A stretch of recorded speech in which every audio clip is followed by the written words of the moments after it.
Greetings from Northfield, Minnesota. I'm Susan Hvistendahl, and in December of 2019, my co-author Jeffrey Sauvé and I wrote a book called Milestones and Memories of the St. Olaf Band, 1891 to 2018, published by All Means Graphics in Northfield, Minnesota. I'm going to speak to you today about some of the international tours that the St. Olaf Band had, because I was in one of them. Former St. Olaf archivist Jeff Sauvé wrote about the founding of the band in the Tower of Old Main in 1891 and its subsequent growth in 1903 under the baton of the great F. Milius Kristjansson, who went on to found the famous St. Olaf Choir. Kristjansson took the 48-piece band to his native Norway in 1906, the first instrumental music group to tour abroad. After a difficult passage across the ocean in steerage by steamship, the band exulted in traveling the Norwegian coast in an 800-ton luxury boat. The all-male band, many of whom had relatives in Norway, were greeted as celebrities by enormous crowds. The band made yet another big tour in 1909 to the Alaska Yukon Pacific Exposition in Seattle, traveling more than 5,000 miles with 100 concerts in 69 cities along the way, to lead a mile-long parade at the World's Fair to celebrate Norway Day. I wrote about the band's history from 1957, when Miles Mighty Johnson became conductor, through 2018.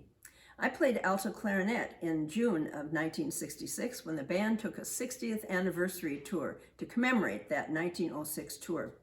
Our 78-piece band performed 27 concerts in 30 days in Germany, Denmark, and Norway, in concert halls, cathedrals, and outdoor venues, without one bad concert, according to our conductor. We were filmed by German television stations and were welcomed by King Olaf of Norway. We had our last concert in Harstad, in the land of the midnight sun, in the North Norway Music Festival, outdrawing the Oslo Philharmonic. The band under Johnson returned to Europe several times, including a couple interims in England, where they played with bands of the Royal Military School of Music and in Royal Albert Hall. When 1978 St. Olaf grad Timothy Marr took over the band from his mentor in 1994, after having been band conductor at the University of Minnesota Duluth, foreign tours continued to Norway in 1996 and to Britain and Ireland in 2000. Then the band had a study tour to Mexico for the interim of 2004, where the band brought along instruments provided by St. Olaf alums and friends to start a youth band in the small mountain town of San Miguel. When a truck bearing some St. Olaf instruments was delayed for the first concert in Guanajuato, they scrambled to borrow instruments, including a sousaphone held together with duct tape.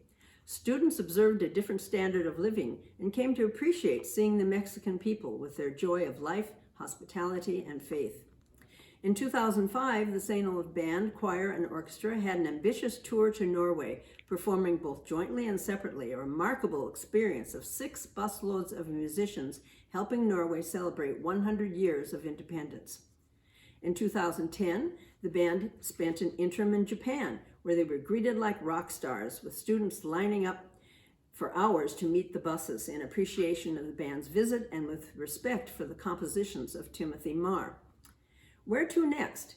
Marr suggested we eat our way through France to Italy, and the band toured Spain, France, and Italy in 2014, again opening the hearts of the students to other cultures. In 2016, in celebration of the band's 125th anniversary, the band performed in Carnegie Hall.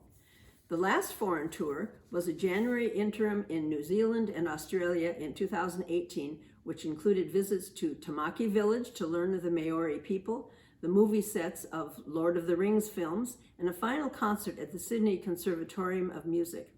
A young flutist said after a tour of Sydney's Opera House, "It's number 1 on my bucket list. I'm only 21 and I'm here." As Andrew Boyson Jr., composer and conductor of the University of New Hampshire, has said, the St. Olaf Band has such a rich and varied history, and it is vitally important to document and recognize the numerous accomplishments and achievements of these musicians.